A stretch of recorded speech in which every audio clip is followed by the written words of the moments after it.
یہ اگر ہم اچھے لوگوں میں سے ہو تو ان کاموں کو ان کا میں نے تمہیں اوپر جو آیتوں میں دیا ہے تو انجام دو، اور اگر ہم نے کاموں کو انجام نہ دیا تو بار جدید کے ساتھ استغفار کرو اور اپنے رب کی عبادت کرتے ہوئے اپنے والدین کی اطاعت و پیروی کرو، کیونکہ پروردگار عالم توبہ قبول کرنے والا اور لوگوں کی مغفرت کرنے والا۔ حضرت علی امام نووی آپ لوگ غالباً بڑی توجہ سے سن بھی رہے ہیں اور آج دیکھ بھی رہے ہیں۔ میں پہلے بیان کرتا کہ میں کوئی وکیل بھی نہیں ہوں اور نہ ہی میں پروفیشنل کوئی ذاکر ہوں اور نہ سے ذاکر ہے، بلکہ میں استاد اور چل کے طرح کر لیتا ہوں اور سبق سنا دیا کرتا ہوں۔ پروردگار عالم نے اس آیت کریمہ میں جو کہ آج کہتے ہیں روز ولایت ہے، دو معصوموں کی اس دنیا جاویداری سے دنیا فانی کی دنیا فائدے سے دنیا جاویداری کی طرف دو معصوموں نے آج علت فرمائی ہے۔ آج اس دنیا سے کچھ فرمایا یعنی روز ولایت ہے، اور ولایت کا مطلب ہوتا ہے کہ ہم امام کی ولایت ان کی محبت کریں، ان سے پرہیزگاری کی پیروی کریں، ان کی اتباع کریں، ان کی مطیع فرمانبردار ہوں۔ ولی کا مطلب یہ ہوتا ہے کہ ہمارے سرپرست ہیں، ہمارے آرڈر دینے والے ہیں، ہمارے حاکم ہیں، ہمیں ان کا فرمانبردار اور ان کا مطیع ہونا چاہیے۔ مولائی کا مطلب یہی ہے، وہ مطلب مولائی کریں گے جو آج کل ہمارے معاشرے میں مولائی کا مطلب سمجھا جاتا ہے کہ مولائی وہ ہے کہ جو لمبے لمبے بال باندھتا ہو یا ہاتھوں میں جو ہے وہ الگ الگ طرح سے رنگ برنگے کے بعد بھرے ہوئے مولائی کے نعرے لگتے ہوں۔ مولائی اگر بیان کرتی ہے تو ادادار کے بیان کرتی ہے، آقا ہونے والے کا بیان کرتی ہے، تو اس کے لیے ضروری ہے کہ وہ اپنے مولا کا مطیع فرمانبردار ہو۔ اعمال اور کردار کے ذریعے سے ولایت کو پہچانا جا سکتا ہے۔ کون اتنا بڑا مولائی ہے، جتنے اچھا کردار ہوگا، جتنے اچھے اعمال ہوں گے، انسان اتنا بھی بڑا مولائی ہے، اتنا ہی بہترین آقا اور فرمانبردار ہوگا۔ خدا کا لالہ ہے کہ اس پروردگار نے اس خالق کائنات نے اس دنیا کا دفاع نہیں چھوڑا ہے، بلکہ اس دور میں ہر زمانے میں انسان کی تعلیم و تربیت یا مکمل نظام کیا ہے تاکہ انسان یہ نہ کہہ سکے کہ میرے سامنے کوئی نمونہ عمل نہ تھا، میرے سامنے کوئی ایسا انسان اور استاد تھا کہ مجھ کو تعلیم دے سکتا تھا۔ لہٰذا پروردگار نے روز اول کہ جب دنیا میں اس کائنات میں کوئی عبادت کرنے کے لیے موجود نہ تھا، کوئی کسی بھی انسان کی بادشاہت کو ماننے کے لیے اس زمانے میں کوئی تیار نہیں تھا، کوئی حاکم نہیں تھا، لیکن دنیا میں انسانیت نہیں تھی، انسان نہیں تھا۔ پروردگار عالم نے اگر انسان بنا کر اس کائنات میں کسی شخصیت کو بھیجا جو اپنا نمائندہ جناب آدم علیہ السلام کو بنا کر بھیجا کہ ہدایت دینے والا، درس دینے والا، عبرت دینے والے موجود نہیں تھے، لیکن عبرت دینے والا ہر زمانے میں موجود تھا، جو کہ اس بات دلیل ہے کہ عبرت دینے والے، ہدایت دینے والے ہر زمانے میں موجود ہے۔ اور یہی وجہ ہے کہ ہمارے امام زمانہ عجل اللہ فرجہ ہماری ہدایت اور رہنمائی کے لیے موجود ہیں، یعنی رہنماؤں کو، ان حاجیوں کو جو پروردگار نے اس کائنات میں بھیجا، اس لیے بھیجا ہے تاکہ ہم ان سے عبرت لے کر سے درس لے کر سے سیکھ کر ان سے جان کر سے حاصل کر کے پروردگار عالم کی اطاعت و پیروی کر سکے، خدا کے حکم کو مان سکے، آدم سے لے کر آدم سے لے کر ہمارے زمانہ اللہ فرج قریب تک ہر نبی اور معصوم کا مقصد یہی تھا کہ وہ پروردگار تک لوگوں کو لے کر جائیں، اور پروردگار عالم یہ کہہ رہا ہے وَقَضَىٰ رَبُّكَ أَلَّا تَعْبُدُوا إِلَّا إِيَّاهُ کہ پروردگار کا اعلان یہ ہے کہ کسی کی بھی عبادت نہ کرو سوائے اللہ، یعنی لائق عبادت اور لائق پرستش اگر کوئی ذات ہے تو وہ ذات پروردگار ہے۔ عبادت صرف نماز اور روزے کا نام نہیں ہے، عبادت صرف زکات اور حج و صدقات دینے کا نام نہیں ہے، عبادت صرف حج و عمرہ کرنے کا نام نہیں ہے، کیونکہ اسلام ایک جامع دین ہے، اسلام پوری دنیا کا نظام حیات ہے، نظام کائنات ہے، پوری دنیا کو سسٹم سے جینے کا طریقہ اسلام سکھاتا ہے۔ اس لیے اسلام میں تمام اعمال کو اللہ کے لیے اگر انسان انجام دے رہا ہے تو عمل عبادت ہے۔ ہر وہ عمل جس میں پروردگار کی خوشنودی چاہتا ہو تو وہ انسان کے لیے عبادت ہے۔ یعنی انسان اگر اللہ کا مطیع و فرما بردار ہے، اس کو اپنا ولی مان رہا ہے، اس کو اپنا مولا مان رہا ہے، اس کو اپنا آقا مان رہا ہے، اس کو اپنا خالق مان رہا ہے، اس کو اپنا رازق مان رہا ہے، تو انسان کے اوپر واجب ہے کہ اس کی اطاعت و فرمانبرداری۔ یہ حقیقت میں ولایت کے معنی ہے، انسان پیروی کرتا ہو اس کو کہ جس کو مولا مانتا ہو، اور مولا پروردگار خود بتا دیا کہ اس کائنات میں جو انسان کے مولا ہیں، جو انسان کے ولی ہیں، انسان کو پیروی کرنا چاہیے۔ یہ کائنات میں سب سے پہلی بات ہے انما ولی اللہ، کہ سب سے پہلا جو لایا ہے عبادت، لایا ہے اطاعت اور فرمانبرداری ہے، کہ جس کی ہمیں اطاعت و پیروی کرنا چاہیے، جس کے ہمیں کہنوں کو ماننا چاہیے، یہ حکم کو ماننا چاہیے، وہ ذات پروردگار ہے۔ پھر اس کے بعد ہمارا رسول، اور اللہ کا رسول جو ہے وہ دوسرے رتبے پر ہے، ان کی ہمیں اطاعت و پروردگار کے بعد پروردگار نے جس کی اطاعت و پیروی کا حکم دیا ہے وہ ذات پیغمبر ختم مرتبہ حضرت محمد مصطفیٰ صلی اللہ علیہ وسلم۔ اس کے بعد وہ اولیاء ہیں جن کو نبی نے معصوم بنا کر کے اس کائنات میں اپنے بعد دنیا میں چھوڑا، جن کو خدا نے معصوم بنایا، اور نبی کی اتباع و پیروی کے لیے ہمیں چھوڑ کر گئے۔ اس لیے قرآن کہہ رہا ہے کہ وہ افراد ہیں کہ جو حالات رسول میں زکات دیتے ہیں، یعنی اولائے متقیان علی بن ابی طالب علیہ السلام کے اولاد معصومین علیہ السلام ولی۔ لیکن پروردگار نے اس کائنات میں ہمیں عبادت کرنے کے لیے، ہر چیز کرنے کے لیے، کوئی بھی کام کرنے کے لیے ہمیں نبی بھیجے، نبی نے سب کچھ کر کے دکھا دیا، عبادت کی، اس طرح ہم عبادت کرنا سیکھی، حج کیا، زکات کی، جو بھی اعمال ہیں تمام انبیاء اعمال انجام دیتے رہے۔ لیکن پروردگار نے جہاں یہ حکم دیا ولایت کا، وہاں ولایت صرف یہی تین افراد سے مختص نہیں ہے۔ یہ تین وہ افراد ہیں جو معصوم ہیں، جن کی اطاعت و پیروی کرنا انسان کے اوپر واجب ہے۔ اگر انسان کلمہ لا الہ الا اللہ پڑھ رہا ہے، اگر انسان خود کو انسان کہہ رہا ہے تو اس انسان کے اوپر واجب ہے کہ اپنے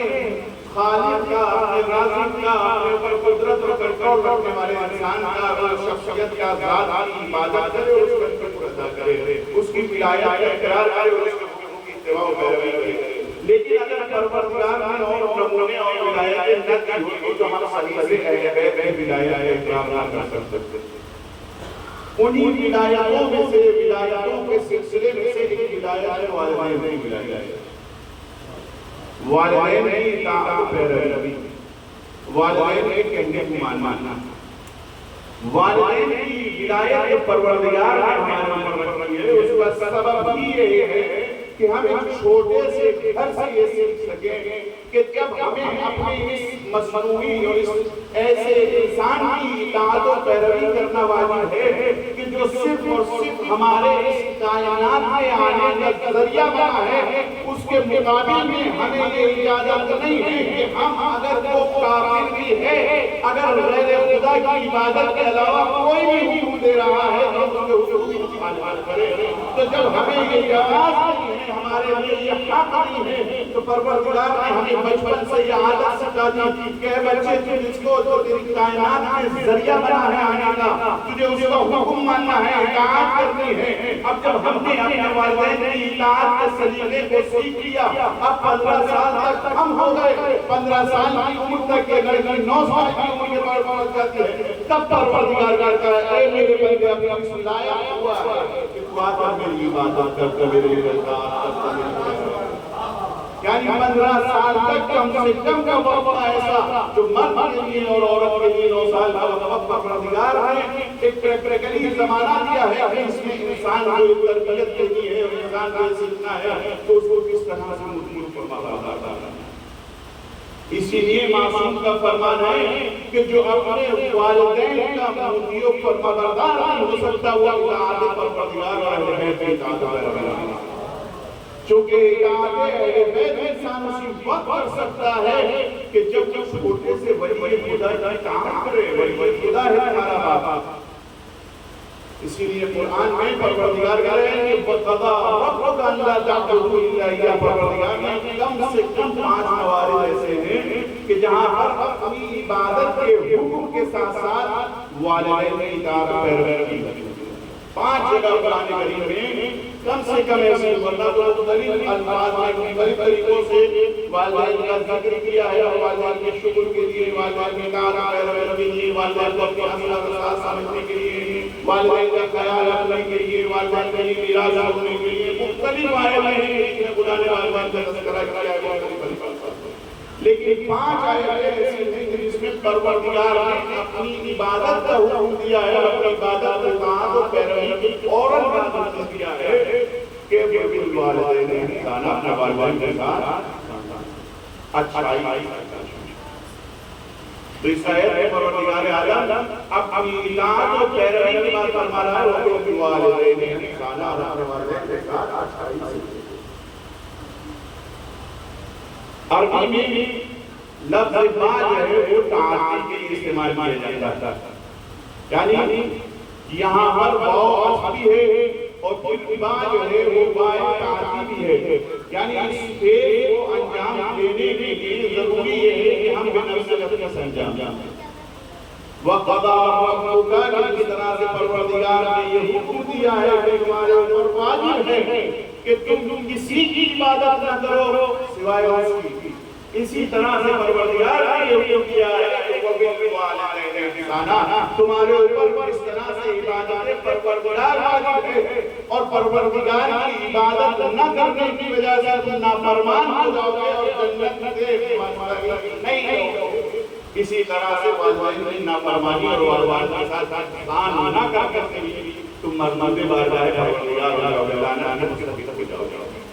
لہذا پروردگار فرما رہا ہے کہ والدین کے ساتھ اپنے آپ کو بالوالدین بات ساتھ یعنی خود تعاتی یعنی نفس تکلیف،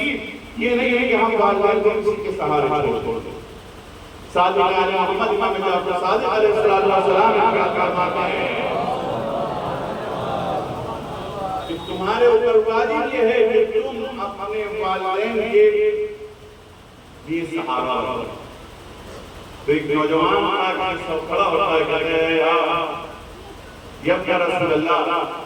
میں اپنے والدین کو بہت خدمت کرتا ہوں اور ان کو ہمیشہ ان کے تمام کاموں کو بجا لاتا ہوں۔ تو رسول کے نواسے نے فرمایا، امام صادق نے فرمایا کہ دیکھو اگر تم اپنے والدین کے کاموں کا انجام دیتے ہو تو کوئی والدین کے اوپر احسان نہیں دیتے، کوئی کے اوپر ہمارے زبان میں جو احسان ہے اس کے معنی کہ تم منت اور سماجت نہیں کر رہے ہو بلکہ تمہارا خریدا، جیسے کہ قرآن کہہ رہا ہے وَقَضَىٰ رَبُّكَ، اسی طرح سے خریدا ہے۔ پھر اس کے بعد امام فرماتے ہیں کہ تمہارے اوپر واجب یہ ہے کہ تم اپنے ماں باپ کے کاموں کو دوسروں کے کاموں پر نہ کرو بلکہ خود انجام اپنے آپ خدا یہ کہہ رہا ہے والدین احسانا کہ تم بے نفس والدین کے ساتھ اچھائی کرو۔ یہ نہیں ہے کہ پانی کی باپ کو ضرورت ہم کہتے بیٹا پانی لا دو، یا اپنی بیوی سے کہتے کہ تم پانی لا دو، بلکہ ہمارے لیے ضروری یہ ہے کہ ہم خود بے نفس اپنے والدین کی خدمت کریں۔ چھٹے امام کی خدمت سے صحابی آپ کا آدھا ہوتا ہے اور حاضر ہونے کے بعد امام سے دریافت کرتا ہے کہ احسان کا مطلب کیا ہے۔ اس آیت کریمہ میں وَبِالْوَالِدَيْنِ احسانا سے احسان سے مراد ہے کہ ہم کون سی اچھائی کے ساتھ کون سا اچھا فعل کے ساتھ انجام دیں۔ امام علیہ السلام فرماتے ہیں کہ تمہیں احسان کا مطلب یہ ہے کہ ان کی تمام تر ضروریات جس کے وہ محتاج ہوتے ہیں ان کی ان تمام ضروریات کو اس سے پہلے کہ وہ تمہارے سامنے زبان سے کہیں اس کو پورا جاتا ہے. اس کا مطلب ہے یعنی تمہارے والدین تم سے یہ نہ کہیں کہ مجھے اس چیز کی خواہش ہے، بلکہ ماں باپ کے دل میں کسی چیز کی خواہش پیدا ہو اور تم اطاعت و فرمانبرداری سے اس منزل پر پہنچ جاؤ کہ تمہیں معلوم ہو جائے، احساس ہونے لگے کہ ہمارے باپ کی خواہش کیا ہے، باپ سے چاہتا کیا ہے، ماں سے چاہتا کیا ہے. یعنی ان کی خواہش کو زبان پہ آنے سے پہلے پورا کر لینے کا نام ہے. تو پروردگار عالم نے ان پانچوں موارد میں جہاں جہاں بھی عبادت کو اور اپنی اطاعت و پیروی کو والدین کی اطاعت و پیروی کے ساتھ جوڑا ہے. تو اس میں بھی بہت سی شباہتیں پائی جاتی ہیں. جن میں سے ایک شباہت یہ ہے کہ پروردگار عالم نے اس کائنات کا خالق پروردگار کوئی بھی مخلوق اس کائنات میں ایسی نہیں ہے کہ اس کا خالق پروردگار اللہ نہ ہو. ہر چیز کا خالق خدا ہے اور وہی سب کی پیدا کرنے والا اور سب کو موت دینے والا ہے. موت اور حیات اس کے ہاتھ میں. لیکن اس کائنات میں ہمیں جو وجود عطا کیا ہے، وجود خارجی جو پیدا کیا ہے، جو آخر ہے اور جب اس کائنات میں اس کائنات میں ہمارے آنے کا سبب جو قرار دیا ہے اس والدین نے دیا. اس لیے اس نے اپنی عبادت کے ساتھ ساتھ والدین کی اطاعت و پیروی کی. پروردگار عالم نے اپنی تمام تر نعمتوں کو اس مخلوق کے لیے رکھ دیا. اسی لیے سورہ رحمان میں پروردگار کہتے ہیں کہ تم اللہ کی کس کس نعمت کا کفران کرو گے، کس نعمت کو جھٹلاؤ گے، کس نعمت کا انکار کرو گے. یعنی پوری کائنات میں جس نعمت کا بھی تصور کر سکتے ہیں پروردگار نے وہ نعمت اپنے مخلوق کے حوالے کر دی. اسی طرح سے والدین کے پاس جو کچھ بھی ہوتا ہے والدین اپنی اولاد کے لیے رکھتے ہیں اور اولاد کے لیے چھوڑ دیتے ہیں. خود بھی استعمال نہیں کرتے بلکہ سوچتے یہ کہ یہ چیز ہے اور اس کو بیٹا چاہتا ہے اولاد ماں باپ دے دے. یہ دوسری پروردگار نے یہ شباہت میں کہا پروردگار نے جو دیا ہے والدین. تیسری وجہ یہ ہے کہ پروردگار عالم نے جو اس اولاد پروردگار عالم نے جو اس کائنات میں ہمیں نعمت عطا کی ہے تو ہم سے کوئی بھی اس کے بدلے میں پروردگار عالم کچھ نہیں چاہتا. کچھ ہم سے اس کے بدلے میں نہیں چاہتا ہے. وما خلقت الجن والانس کہ میں نے اس کو پیدا ہی نہیں کیا لیکن اس میں ایک چیز چاہتا ہے. وہ کیا چاہتا ہے؟ الا وما خلقت الجن والانس الا ليعبدون کہ میں نے انس کو پیدا ہی نہیں کیا ہے سوائے اس کے کہ وہ صرف میری اطاعت و پیروی کرے. اسی طرح ہمارے والدین بھی ہمیں سب کچھ دے دیتے ہیں، اس کے مقابل میں ہم سے کوئی اجر نہیں چاہتے سوائے اجر چاہتے ہیں تو یہ اجر چاہتے ہیں کہ ہم کو تو یاد اگر میں دنیا میں اپنے باپ سے یہ کہتا ہوں کہ ابا میں آپ سے محبت کرتا ہوں، آپ کا چاہنے والا ہوں، آپ کو دوست رکھتا ہوں، لیکن وہ تمام افعال کا انجام دیتا رہوں جن کو میرے ابا پاس نہ رکھتے ہوں تو میں اتنا بھی باپ سے یہ کہتا رہا ہوں کہ میں آپ کو دوست رکھتا ہوں لیکن باپ مجھے دل سے ہرگز بھی قبول نہیں کرے گا. میں کہتا رہوں میں تمہارا ہوں. اسی طرح سے اگر ہم اہل بیت کو یہ کہتے رہے کہ ہم آپ کے چاہنے والے ہیں، ہم آپ کے ماننے والے ہیں، ہم مولائی ہیں، ہم آقائی ہیں، ہم آپ کے آزادار ہیں، لیکن ہمارے اعمال و کردار جو ہیں وہ اس طرح سے نہ ہو جیسے اہل بیت چاہتے ہیں تو پھر اہل بیت میں کہیں ایسا نہ ہو کہ ہمیں بولے کہ ہمارا چاہنے والا نہیں. لہذا ہمارے اعمال بھی ایسے ہونے چاہیے جیسے اہل بیت علیہ السلام. پھر اس کے بعد پروردگار عالم کہتا ہے کہ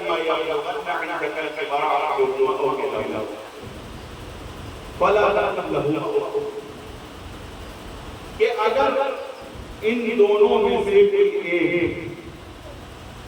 تمہارے پاس یا دونوں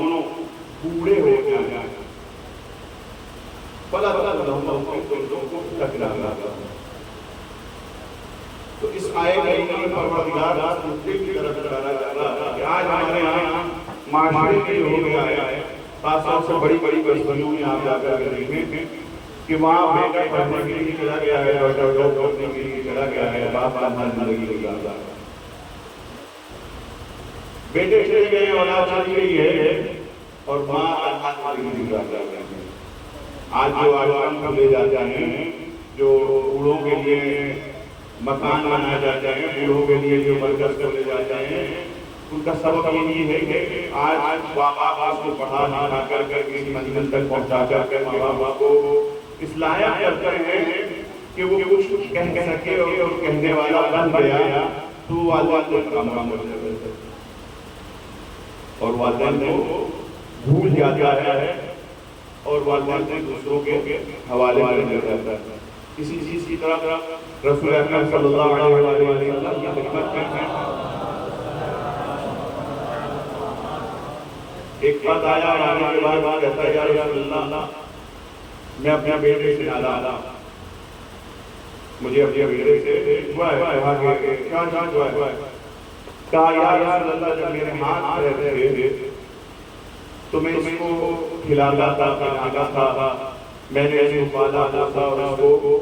اس منزل تک پہنچایا، لیکن آج میں خود اس کا محتاج ہو گیا ہوں کہ میرا خیال نہیں رکھتا، یہاں تک کہ میرے کھانے پینے کا بھی انتظام نہیں کرتا۔ تو رسول نے فرمایا انتا کہ تم جو کچھ بھی ہو، تمہارے پاس جو کچھ بھی ہے وہ تمہارے باپ کا ہے، یعنی اس کائنات میں انسان کی اصل جو ہے وہ ماں باپ، اور انسان خود کچھ نہیں ہے۔ اس لیے جو ہم کہہ دیتے ہیں کہ ماں باپ ہمارے سہارا بن گئے، ماں باپ سہارا نہیں بنتے، ماں باپ کسی کے بھی ماں باپ سہارا نہیں بنتے، بلکہ ماں باپ اپنے بیٹے کی پرورش اور اس کو اپنا اپنے جگر پہ لا کر کے اس منزل تک پہنچا دیتے ہیں کہ بیٹا کسی سہارے کا محتاج نہیں رہتا، سہارے کے بھی محتاج نہیں رہتا، انسان کو اس منزل تک ماں باپ پہنچا دیتے ہیں۔ لہذا ماں باپ کی قدر و قیمت اور منزلت فراموش نہیں کرنا چاہیے۔ ہم لوگ یہ سمجھتے ہیں کہ آخر والدین جو ہے، والدین کا آخ ہو جانا انسان کے لیے جبھی ہوتا ہے، انسان آخ والدین کا کہ جب انسان جو ہے والدین کی توہین کرتے ہیں، والدین کو کہتے ہیں بیٹا آخ ہو گئے، ایسا حرکت نہیں۔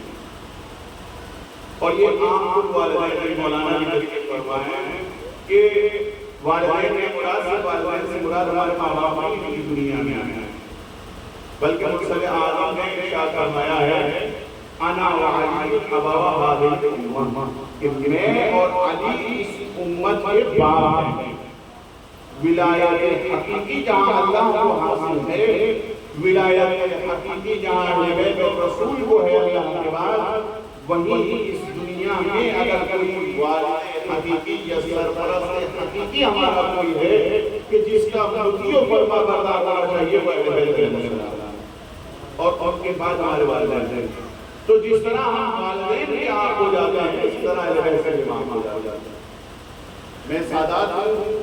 سید ہوں، میں کہہ رہا ہوں میں اہل بیت کا چاہنے والا ہوں، لیکن میرے تمام افعال جو ہیں، میرے کردار جو ہے میرا ایسا ہو جائے کہ اس کو اہل بیت کسی کو لینا نہیں چاہتا۔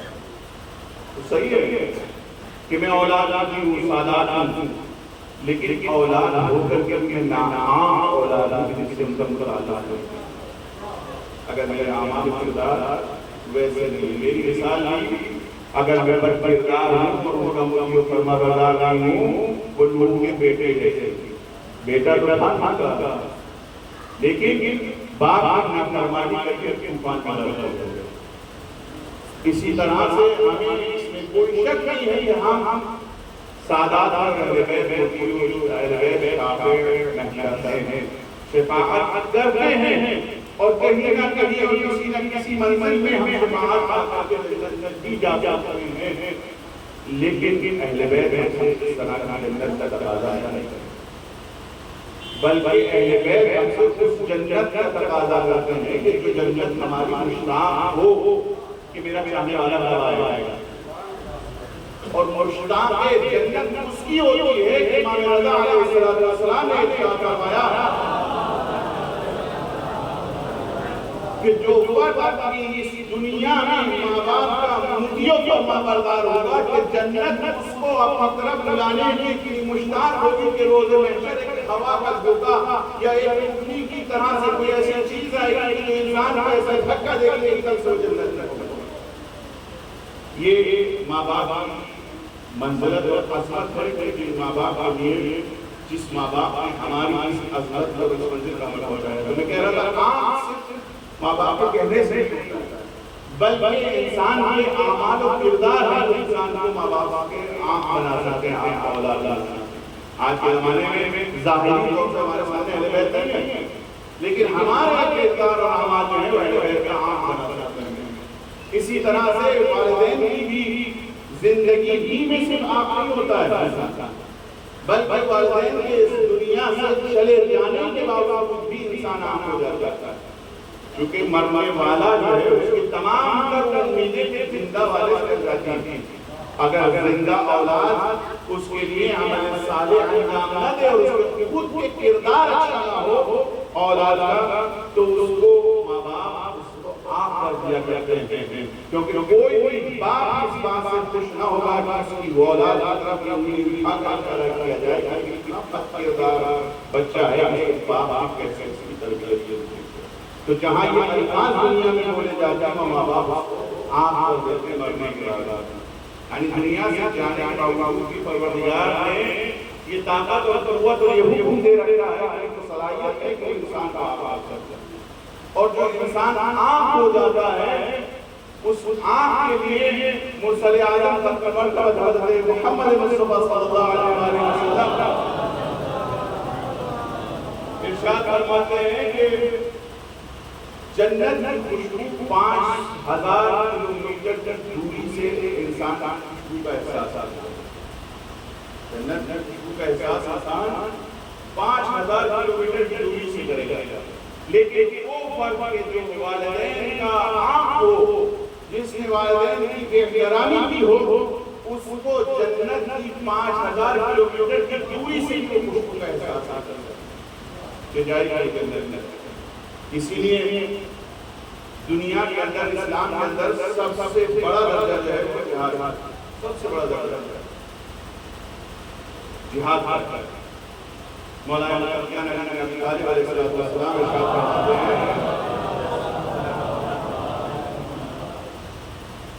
بر الوالدین، والدین کے ساتھ نیکی کے ساتھ پیش آنا افضل من الصلاۃ والصوم والجہاد فی سبیل اللہ والحج والعمرہ، کہ ماں باپ کے ساتھ نیکی کے ساتھ پیش آنا نماز سے افضل ہے، روزے سے افضل ہے، حج سے افضل ہے، عمرے سے افضل ہے، اللہ کی راہ میں شہید ہو جانے سے افضل ترین درجہ جو ہے وہ عبادت جو ہے وہ انسان کی عبادت ہے کہ والدین کی اطاعت ہے،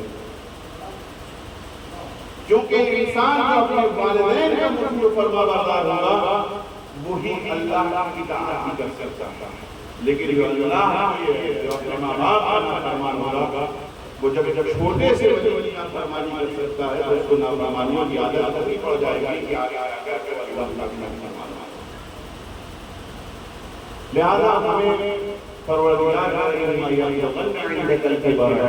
تمہارے پاس ہمیں اپنے والدین کو بڑھاپے میں رکھنا نہیں چھوڑنا۔ اگر کچھ مجبوریوں کی وجہ سے ہم باہر چلے بھی رہے ہیں اور ہم نے یہ بہترین انتظام نہیں کر دیا ہے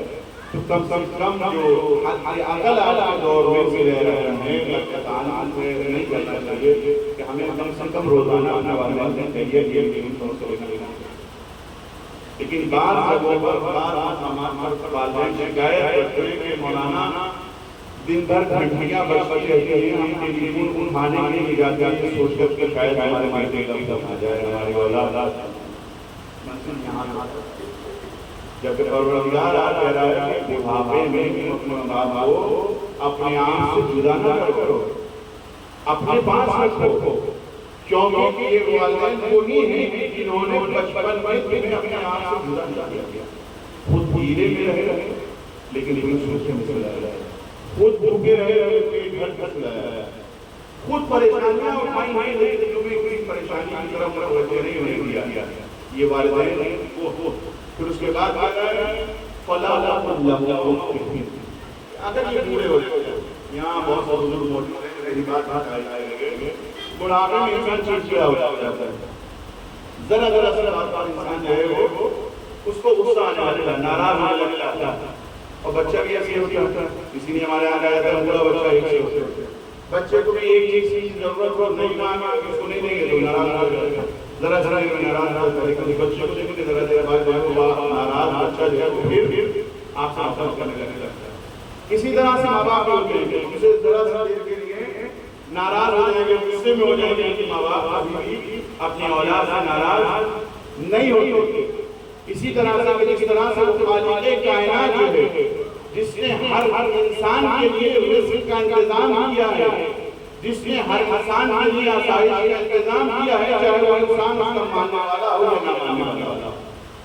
چاہے اس کی عبادت کرنے والا ہو یا اس کی عبادت نہ کرنے والا ہو، اسی طرح سے والدین بھی اپنی اولاد کے لیے سب کچھ مشاور کر دیتے ہیں، چاہے اولاد فرمانبردار ہو یا نہ فرمانبردار۔ تو لہذا پروردگار کہہ رہا ہے کہ اگر یہ تمہارے ماں باپ بوڑھے ہو جائیں اور بڑھاپے میں ان کا مزاج تھوڑا سا چڑچڑا ہو جائے تو اس چڑچڑے پر مزاج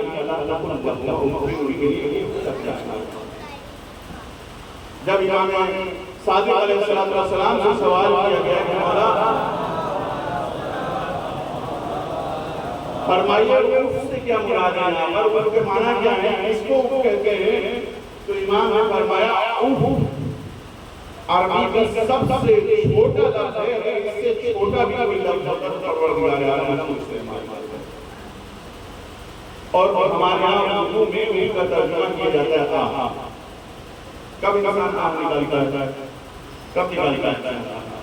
جب کوئی تکلیف پہنچتی ہے، اذیت پہنچتی ہے، تب انسان آہ کرتا ہے۔ میرے کسی نے مارا میں فوراً آتا ہوں، میرے چوٹ لگی میں فوراً آتا ہوں،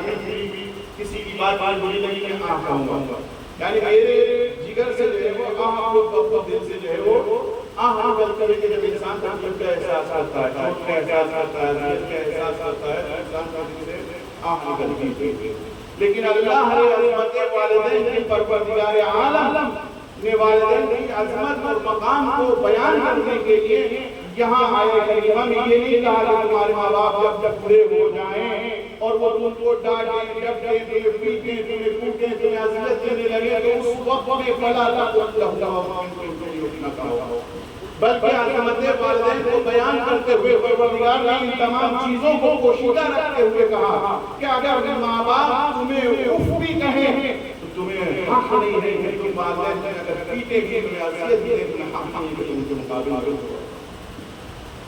یعنی فیل ہوتا ہے، رد فیل ہوتا ہے، فیل ہوتا ہے کسی بھی کام کو انجام دینا، یعنی میں کسی کام کو انجام،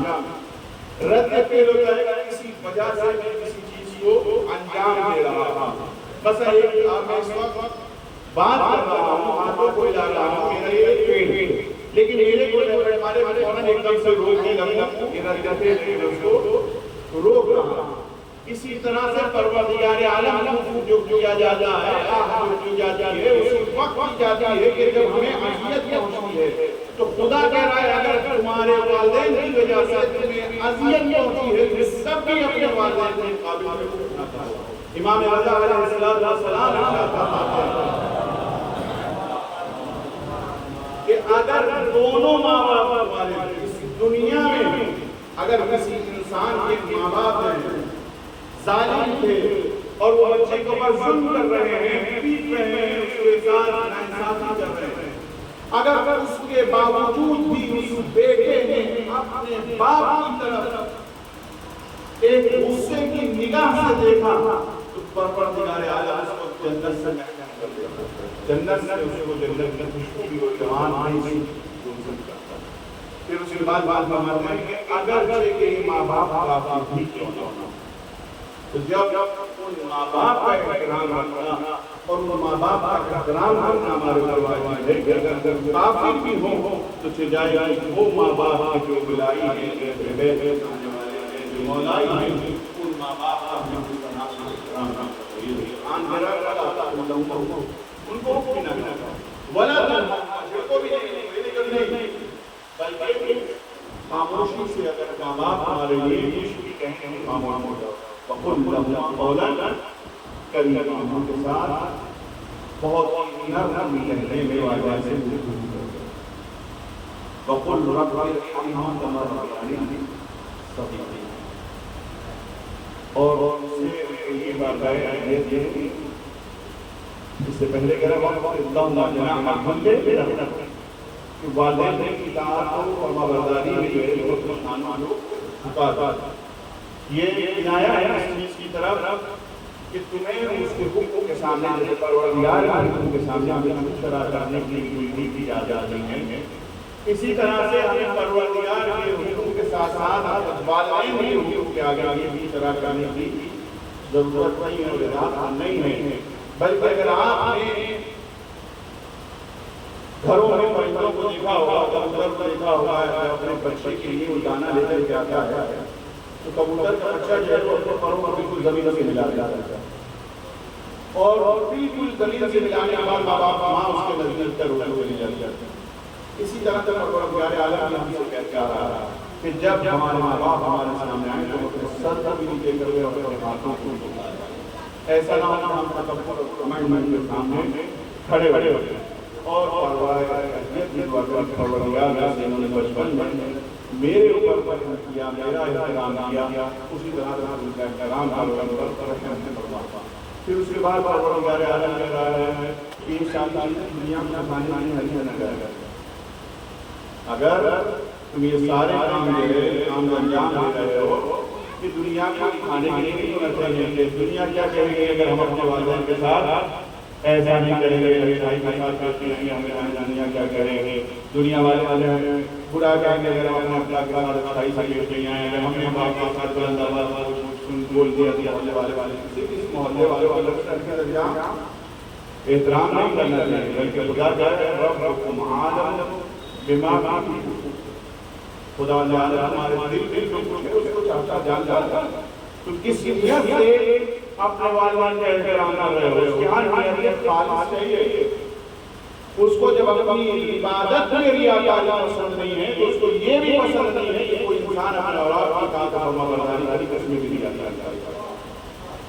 بلکہ اخلاص کے ساتھ، خلوص کے ساتھ، بلا کسی لالچ کے، بلا کسی مطلب کے، بلا کسی مقابل میں پائے جانے والے چیز کے انسان پر واجب ہے کہ اپنے ماں باپ کا احترام کرے، اطاعت و فرمانبرداری کرے، کہ جس طرح سے انہوں نے ہماری خدمت کری بغیر کسی عجز کے، بنا کسی لالچ کے، ماں باپ نے پروان ہمیں چڑھایا ہے، اسی طرح سے ان کا بھی خیال رکھنا چاہیے، اخلاص کے ساتھ، خلوص کے ساتھ، اس کام کو کسی مجبوری کی وجہ سے نہیں کریں۔ انسان صالح، اگر تم جو ہے صالحین، اگر تم جو ہے نیکی پن بنتے ہو، نیک پن بنتے ہو صالحین، لیکن اگر صالحین میں سے نہیں ہے انسان، خدا نے توبہ کا دروازہ کبھی بھی بند نہیں کیا ہے۔ قرآن میں خدا وجال کا فرمان ہے لا تقنطوا من رحمت اللہ، اللہ کی رحمت سے ہرگز بھی مایوس نہ ہو۔ اور پروردگار عالم نے اس توبہ کے دروازے کو آخری لمحے تک، ہر لمحے تک انسان کے لیے کھول کے رکھا ہے۔ کبھی بھی کسی بھی لمحے میں انسان اگر آخری سانس لیے اگر توبہ کرے گا تو پروردگار عالم اگر سچے صدیق کے ساتھ اس کی توبہ کو قبول کرے گا۔ اور واقعہ کربلا میں جناب حضور کی توبہ نے ہمیں یہ سکھا دیا ہے، بتا دیا ہے کہ انسان کتنا بھی گناہگار ہو لیکن فرزند رسول کو گھیر کر کربلا میں لانے والا ہے۔ جتنا بڑا گناہ انہوں نے کیا تھا کہ کائنات کے امام کو کربلا کے میدان میں روک لیا گیا، لیکن جناب حضور نے شب عاشور اپنی گناہوں سے توبہ کر کے پروردگار عالم کی بارگاہ میں ہمیں درس دیا ہے کہ تم کتنا بھی گناہ کرتے ہو لیکن اگر تمہارے گناہوں کو تم توبہ پروردگار کی بارگاہ میں دل سے کر لو تو خداوند عالم تمہاری دعا کو قبول کر لیتا ہے۔ یہاں پر ایک شعر جو میں ابھی راستے میں سن رہا تھا کہ اہل سنت شاعر آیا ہے جو پڑھ رہے تھے، کہہ رہے تھے کہ حور گھیر کے حسین کو لائے تھے کربلا، پھر گھیر کے حسین کو لائے تھے کربلا، پھر وہ حسین گھیر کے جنت چلے گئے۔ ہم والدین وہ ہیں کہ جن کے لیے پروردگار عالم کہہ رہا ہے الجنت تحت اقدام الامہات، جنت جو ہے وہ ماؤں کے پیر کے نیچے ہے۔ ایسا نہیں ہے کہ جنت ان کے پیروں کے نیچے، بلکہ ان کی اطاعت و فرما برداری کے ذریعے سے ان کے نقش قدم پر چلتے ہوئے اللہ کی اطاعت و پیروی کرنے سے ہمیں جنت حاصل ہوتی ہے۔ اور اگر ہم نے جیسا کہ روایت ہے رضا اللہ کے رضا الوالدین، کہ اللہ کی رضا بھی جو ہے وہ والدین کی رضا میں ہے، اگر والدین ناراض ہو جائیں تو اللہ بھی راضی نہیں ہوتا ہے، اللہ اس انسان سے ناراض ہوتا ہے۔ لیکن خدا کہہ رہا ہے اگر تم نے گناہ کیے فَإِنَّهُ كَانَ لِلْأَوَّابِينَ غَفُورًا، کہ وہ توبہ کرنے والوں کے لیے بہت ہی غفار و رحیم ہے اور ان کو بخش دیتا ہے۔ لہذا خدا نہ کرتا اگر ہم نے کبھی بھی اپنے ماں باپ کے لیے کوئی توہین کی ہے، کوئی اہانت کی ہے، تو ہمیں توبہ و استغفار کرنا چاہیے، اللہ معافی مانگنا چاہیے، اور والدین سے بھی اگر زندہ ہے بقید حیات ان سے معافی مانگنا چاہیے، کیونکہ جو والدین کا مقام منزلت ہے انسان دنیا میں کتنا بھی متقی و پرہیزگار ہو جائے، کتنی عبادتیں اتنا ہی ظاہر ہو جائے، اور دنیا میں جو بلند ترین درجہ ملتا ہے جنت کے اندر، جو سب سے بڑا درجہ مقام ملتا ہے، سب سے بڑا مقام جنت میں شہید کا ہے۔ شہید سے بڑا درجہ کوئی نہیں ہے۔ مولا کائنات کی حدیث میں نے پڑھی جس میں مولا فرماتے ہیں کہ وہ جہاد سے بھی افضل ہے والدین کے ساتھ نیکی اور اکرام کرنا۔ جناب موسیٰ علیہ السلام اور نبینا علیہ السلام کے زمانے کا واقعہ ہے، جناب موسیٰ کا دوست تھا، بہت ہی قریبی دوست تھا، اور وہ قریبی دوست تھا جناب موسیٰ کا، اس کا انتقال ہو جاتا ہے، شہید ہو جاتا ہے، اور آئے خدا میں جب وہ شہید ہو جاتا ہے جناب موسیٰ نے اپنی کچھ بات پروردگار کی بارگاہ میں سوال کیا، پروردگار مجھے یہ بتا کہ میرا دوست کہاں ہے؟ تو خدا وند عالم نے جواب دیا کہ جہنم، کہ وہ جہنم میں۔ کہا پروردگار وہ تو میرا دوست تیری راہ میں شہید ہو گیا، راہ میں قربان ہو گیا، اور اس نے اپنا سب کچھ تیری راہ میں قربان کر دیا، متقی تھا، پرہیزگار تھا، عابد تھا، تمام عبادتوں کو انجام دیتا تھا۔ پروردگار نے جواب دیا کہ وہ اپنے والدین کے ساتھ اس میں سلوک کو پیش کیا تھا، اچھائی سے پیش کیا تھا، اس وجہ سے خدا نے اس کے تمام اعمال کو ضبط کر دیا۔ اسی لیے جو سورہ اعراف پڑھتے ہیں، اعراف کا معنی جانتے ہیں؟ اعراف وہی شہداء ہیں کہ جو شہداء اس دنیا میں اپنے والدین کے ساتھ اچھا سلوک کرتے ہیں، اور جن کو جنت کے سب سے آخر میں پروردگار عالم نے داخل کیا۔ لہذا والدین کو ہمیں کبھی بھی فراموش نہیں کرنا چاہیے، اور والدین کو لینے کا بہت بڑا بات ہوتا ہے کہ جس کو انسان کو احساس اپنے والدین کی دنیا سے چلے جانے کے بعد آ جاتا ہے، لیکن ہمارے والدین اور ہم جیسے باقی انسانوں کے والدین کتنے بھی آگے کیوں نہ ہو، لیکن معصوم نہیں ہے، اور نہ ہمارے یہاں ایسی کوئی رسم و رواج ہے کہ کسی کا باپ مر جائے تو اولاد کو وصیتیں دی جائیں، اولاد نہ پریشان کیا جائے، بلکہ جہاں ہم کسی کے مرنے کی خبر سنتے ہیں تو جہاں بھی اس کے چاہنے والے ہوتے ہیں، ملنے والے ہوتے ہیں، اس کے جاننے والے ہوتے ہیں، نہ جاننے والا بھی ہو، اس سے کوئی تعلق بھی نہ ہو، راہگیر بھی ہوتا ہے، تو اس کو تسلی و خوشی دینے کے لیے کچھ دیر کے لیے ٹھہر جاتا ہے، غصہ دینے کے لیے رک جاتا ہے، لیکن جو اعلیٰ مسائل ہیں اہل بیت علیہ السلام پر اٹھائے گئے، جو مصیبتیں اہل بیت پر اٹھائی گئی، مرحوم کا انتقال ہوا، جو اقاری آئے سب کچھ کر دیا، سب نے تعداد کی بڑی شان سے مرحوم کا جنازہ اٹھایا، اور آج تک عزیز یاد کر رہا ہے، سب کا دل غمگین ہے، ہر ایک بیٹے کے سر پر آ کر ہاتھ مار رہا ہے، لیکن ذرا اس بیٹی تک تصور کرے کہ اس کے باپ آج کے دن اس دنیا سے گیا ہے، وہ بیٹی اپنے بابا کے دفن کے بعد مرثیہ پڑھ رہی ہے، صبت علیہ مصائب الجہاں